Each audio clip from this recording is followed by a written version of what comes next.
Qartë. Dhe me njerë, për të zhvendosur më pas, të shumta ishin vendet që njoftuan që do të mbyllin edhe hapësirën ajrore, apo jo, ja të kemi. Ja të kemi, shohim që Iraku është totalisht pas një avion që kalonte në atë mbrëmjen e së shtunës, po ashtu Siria, Libani, edhe Izraeli. Shojmë pak edhe...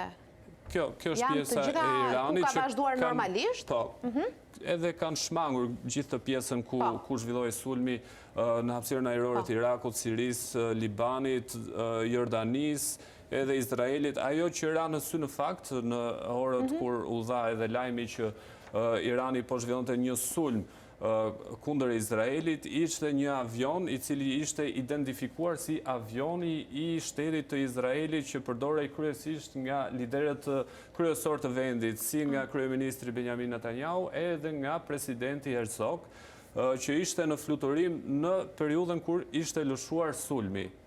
Kur u njoftua alarmi, pavarësisht se do të duheshin disa orë që raketat edhe dronët të mbërrinin më pas edhe në Izrael.